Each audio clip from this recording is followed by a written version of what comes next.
Just now, we are going to teach subject human physiology, how the student of BHMS passed, and today chapter is nervous system.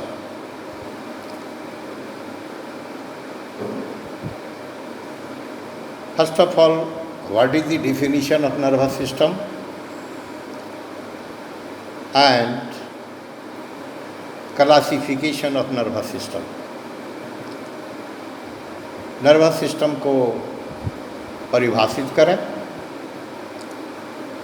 और nervous system को वर्गीकृत करें। तो nervous system का जो परिभाषा है, definition है, define as it is the sensorial control apparatus consisting of a network of nerve cells. क्या है? सेंसरी और कंट्रोल apparatus है, एक प्रकार का उपकरण है जो कंसिस्ट करता है नर्व सेल के नेटवर्क का। यानी हमारे बॉडी के अंदर जो नर्व सेल काम करता है वो नेटवर्किंग के जैसा काम करता है। The nervous system is the most important, rather essential for regulation, control and coordination of body functions. Nervous system का जो मोस्ट इम्पॉर्टेंट इसेंशियल वर्क है वो है regulation, control and coordination of body function. Coordinate करना, एक दूसरे के प्रति कोऑर्डिनेशन होना, जो हमारा बॉडी का फंक्शन है, जो हमारा बॉडी का कार्य है। It enables the individuals, point 1, to respond in a coordinate manner to environmental changes. Environmental changes के अनुरूप ये जवाबदेही लेता है कोऑर्डिनेट करने के लिए। दूसरा है to coordinate and control various movements. अनेकों प्रकार का जो गति है which may be macular और सेक्रेटोमोटर और अदरवाइज। तीसरा है to prolong the life by protecting the body against harmful stimuli. Nervous system के द्वारा, नर्वस सिस्टम के माध्यम से ये लाइफ को भी प्रोलॉन्ग करता है, प्रोटेक्ट करता है, बचाव करता है बॉडी का एगेंस्ट हार्मफुल स्टिमुली। अगर कोई हार्मफुल स्टिमुली का मामला हो तो उससे भी ये हमारे बॉडी का बचाव करता है। Nervous system consist of innumerable neurons. Nervous system में असंख्य न्यूरॉन्स हैं, which are nerve cells with dendrites and axons, जिसमें डेंड्राइट्स है और एक्सोन्स है। There are about 10,000 million neurons in the nervous system.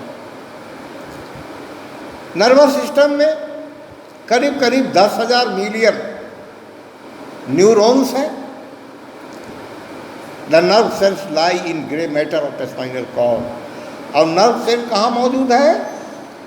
Spinal cord के अंदर, जो ग्रे मैटर है उसके अंदर, क्रेनियल न्यूक्लियाई में भी, बासल गैंग्लिया में भी, एंड कॉर्टेक्स में भी, while the axon from bundles of tract in white matter and peripheral nerves. Next, nervous system is ectodermal in origin, developing from the neural tube. Developing from the tube, वो कहाँ develop करता है? Neural tube में। The function of lower, निम्न अंग का function, जैसे spinal level well organise at birth. Spinal level और वेल ऑर्गेनाइज एट बर्थ, जन्म के समय ही। व्हाइल दोज ऑफ हाईएस्ट और cortex keep on organising throughout life, जबकि हाईएस्ट या कॉर्टेक्स ऑर्गेनाइज करता रहता है आजीवन, throughout life. The spinal functions are automatic. Spinal function automatic work करता है, व्हाइल the cortex control the lower level function. और कॉर्टेक्स लोअर लेवल के फंक्शन को कंट्रोल करता है। इन एनी डिजीज, किसी भी रोग में, function acquired first in development are the last to be affected, but during recovery are the first to reappear. Okay, तो अभी हम लोगों ने विस्तार से, विस्तृत तरीके से नर्वस सिस्टम को जाना। नर्वस सिस्टम का क्या परिभाषा होता है, नर्वस सिस्टम किसे कहते हैं, उसके बारे में हम लोगों ने जाना। हमको ये भी जानना चाहिए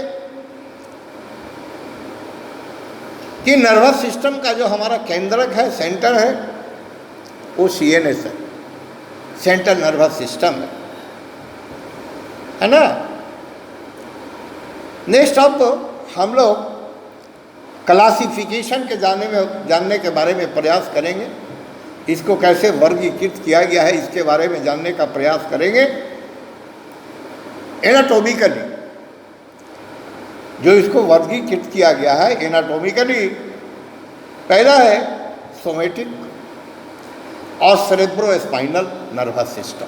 सोमेटिक और cerebrospinal nervous system anatomically में पहला है। इसमें स्पाइनल कॉर्ड में 31 pairs of spinal nerves. Spinal cord में 31 पेयर्स है, किसका? स्पाइनल नर्व्स का। दूसरा है ब्रेन भी 12 पेयर ऑफ क्रेनियल नर्व्स, और ब्रेन में 12 पेयर है, 12 जोड़ा है क्रेनियल नर्व्स का। ऑटोनोमिक और विसरल नर्वस सिस्टम। ऑटोनोमिक जो स्वतंत्र रूप से खुद ब खुद अपने आप काम करता रहता है। Sympathetic nervous system, sympathetic nervous system भी है। Parasympathetic nervous system, sympathetic nervous system भी है। अगला है developmentally the brain is represented in the neural tube of 6 weeks embryo as 3 main dilatation। 6 सप्ताह का जो भ्रूण हो जाता है इसमें एज 3 मेन डायलेटेशन, जिसमें 3 मेन डायलेटेशन होता है। जैसे पहला है प्रोसेंसोफालोन और फोर ब्रेन। प्रोसेंसोफालोन या फोर ब्रेन अग्र मस्तक इसको ऐसे फॉलो किया जाए, the fore brain control body temperature, reproductive function, eating, sleeping, and display of emotion. It is called the four-brain system, four-brain function. दूसरा है मेसेंसोफेरियल और मिड ब्रेन, मध्य मस्तिष्क में. तीसरा है रोमेंसोफेरियल और हाइंड ब्रेन. हाइंड ब्रेन यानी ब्रेन के अंदर वो छिपा हुआ है. अगला है functionally nervous system is divided as. Nervous system को जो वर्गीकृत किया गया है, विभाजित किया गया है, वो क्या है? एफरेंट्स. एफरेंट्स जो हमारे सेंसेशन को आगे की ओर भेजता है. कहाँ? दूसरा है सेंटर यानी केंद्र में. तीसरा है एफरेंट जहाँ से फिर वो वापस लाता है. Afferent conduct nervous impulses from the periphery to the centre. Afferent क्या है? क्या कंडक्ट करता है? नर्वस इम्पल्स को from the periphery to the centre. From the periphery घूमता फिरता हुआ पहुंचता कहाँ है? सेंटर में, केंद्र में. कहाँ केंद्र है? केंद्र कहाँ है? CNS, central nervous system, which are situated in spinal cord और ब्रेन. जो सिचुएटेड कहाँ है? स्पाइनल कॉर्ड में अथवा ब्रेन में. Efferent conduct nervous impulses away from the centre to is the effected. है ना? वो केंद्र में पहुंचा के वो कंडक्ट करता है नर्वस इम्पल्स को away from the centre to reach the effector. जहाँ प्रभाव पड़ा है, जहाँ प्रभावित हुआ है, जो अंग प्रभावित हुआ है, जैसे muscles, glands, it's which are thrown into a specific action depending on the nature of impulses. वो क्या थ्रोन है? into a specific actions, एक विशेष प्रकार के एक्शन से depending on the nature of impulses, जो डिपेंड करता है इम्पल्स के नेचर पर. चौथा है structurally the nervous system consist of neuroglia. Nervous system में क्या है? क्या कंसिस्ट है? न्यूरोग्लिया है एंड न्यूरॉन्स है. तो न्यूरोग्लिया क्या है? Is the supporting cells. ये सपोर्टिंग सेल्स है and is of no immediate physiological importance. जो इमीडिएट इसका कोई फिजियोलॉजिकल इम्पोर्टेंस नहीं है with regard to nervous action. Nervous action से संबंधित इसका इमीडिएट कोई रोल नहीं है. If the nerve cells cease functioning, अगर नर्व सेल काम करना उसका सीज कर जाए, बंद हो जाए, these are replaced by neuroglia cells. ये फिर रिप्लेस करता है न्यूग्लिया सेल्स से. The main function of neuroglia, neuroglia का जो मेन फंक्शन है और सपोर्ट. क्या है फंक्शन?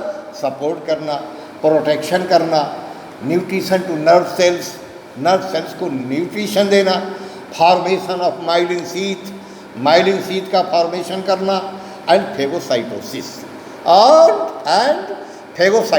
फेगोसाइटोसिस मीन्स सतहीकरण. Neurons are the nerve cells. Neuron क्या है? नर्व सेल्स है विथ ऑल इट्स ब्रांचिंग. ये जितना भी इनका शाखा है उसका ये नर्व सेल्स. ठीक है? तो अभी हम लोगों ने क्लासिफिकेशन जाना नर्वस सिस्टम का और नर्वस सिस्टम का परिभाषा जाना. तो अभी जितना हम लोगों ने पढ़ा उसके पढ़ने से ये पता चला कि नर्वस सिस्टम का जो हमारा सेंटर है वो आइदर स्पाइनल कॉर्ड है या ब्रेन है. अगर मेरा हाथ का अंगुली जलता है तो इमीडिएट हम दर्द महसूस करते हैं. वो दर्द कहाँ चला जाता है सर्वप्रथम? एफरेंट सिस्टम से up to my CNS, up to brain, और ब्रेन से बैक होके वो आता कहाँ है? वो फिर हमारे उस पॉइंट पर आता है जहाँ हमारा हाथ का अंगुली जला। तो पता ये चल रहा है कि नर्वस सिस्टम का पूरा रोल अदा करता है स्पाइनल कॉर्ड और ब्रेन। एज फॉर एग्जाम्पल, अगर किसी का स्पाइनल कॉर्ड फ्रैक्चर हो जाए, स्पाइनल कॉर्ड में दबाव बढ़ जाए, है ना, स्पाइनल कॉर्ड में इंजरी हो जाए, तो हमें क्या देखने को मिलता है? क्या मिलेगा? उनको रोको, आगे जाओ, है ना। हमको क्या देखने को मिलता है? लोअर लिम्ब पैरालाइज करेगा। लोअर लिम्ब जो पैरालाइज करेगा उसका मुख्य कारण है कि स्पाइनल कॉर्ड के थ्रू जो sensation supply up to the brain होता है, वो सप्लाई रुक गया, और सप्लाई रुका तो लोअर लिम्ब पैरालाइज कर गया due to injury over the spinal cord.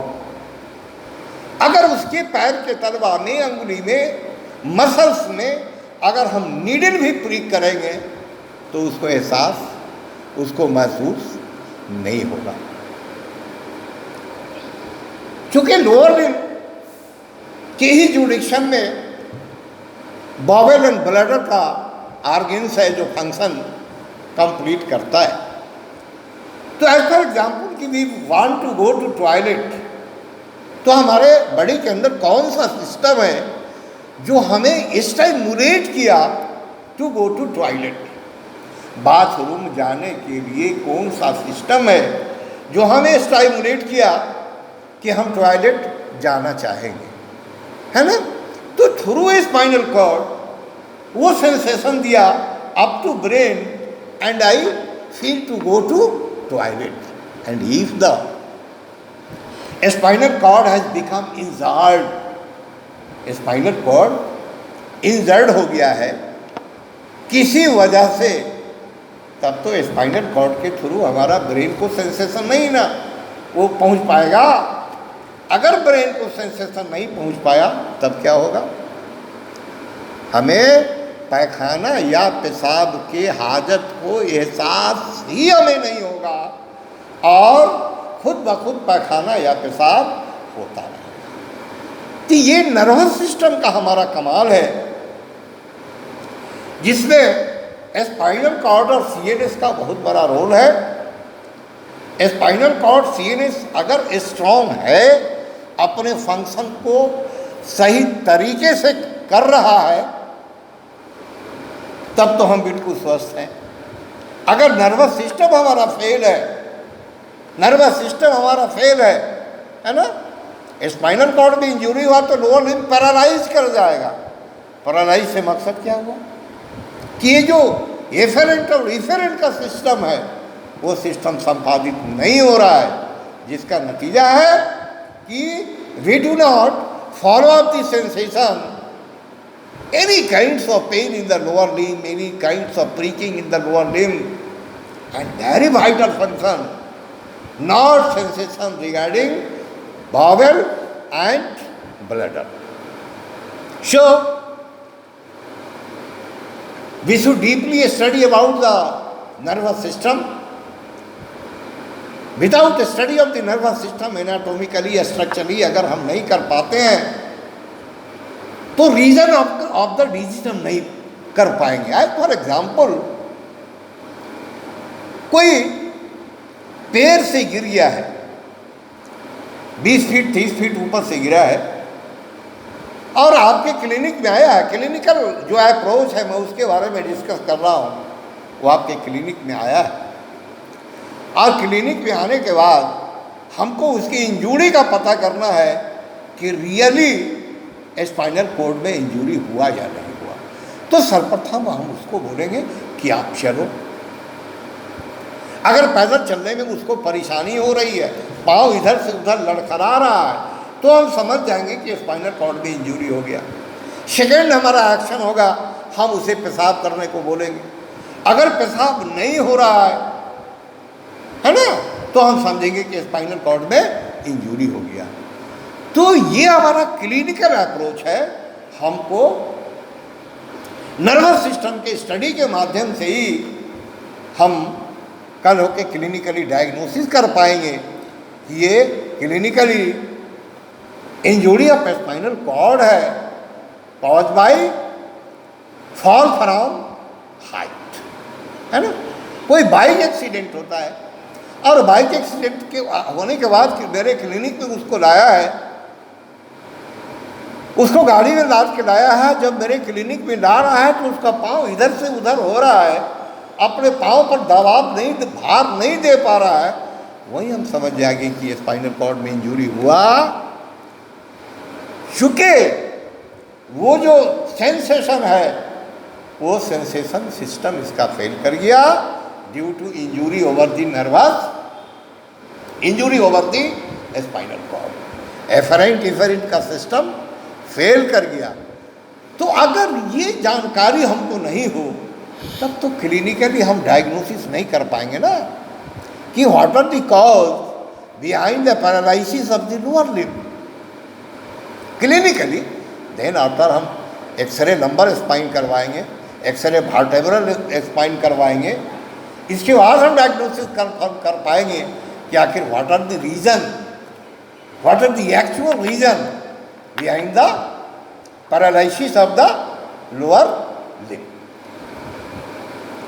तो हमारे पढ़ने का जो मकसद है, हमारा बॉडी का कौन सा ऑर्गन किस तरह से काम करता है, अगर काम उसके काम करने में किसी तरह का बाधा व्यवधान उत्पन्न हो जाए तो पेशेंट क्लिनिकली क्या सिम्टम्स शो करेगा, और क्या सिम्टम्स शो करेगा तो हम समझ जाएंगे कि कौन सा सिस्टम, किस ऑर्गन का सिस्टम फेल किया, जिसकी वजह से हमें ये देखने को मिला।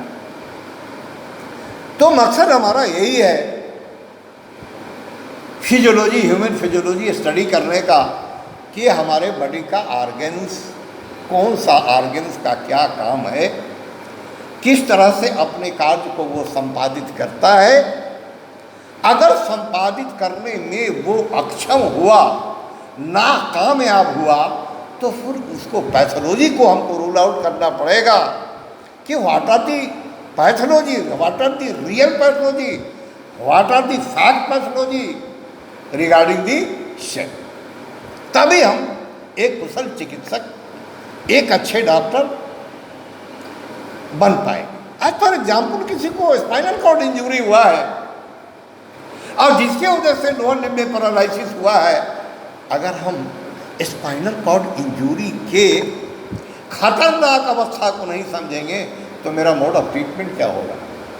फैक्ट है कि हम स्पाइनल कॉर्ड इंजरी के स्पेशलिस्ट डॉक्टर नहीं है। स्पाइनल कॉर्ड का, स्पाइनल इंजरी का स्पेशलिस्ट डॉक्टर होता है। तो जब हम डिजीज समझ पाएंगे तभी तो डॉक्टर के पास हम रेफर कर पाएंगे। तो हमें फिजियोलॉजी के ज्ञान से किसी भी ऑर्गन्स का जो फंक्शन है वो फंक्शन के बारे में विस्तृत जानकारी हम प्राप्त करते हैं। अगर वो फंक्शन नहीं कर पा रहा है तो region of the disease, region of the organ की तरफ हमको जाना पड़ेगा। Then after we can treat or refer the patient for needful treatment. Okay, thanks.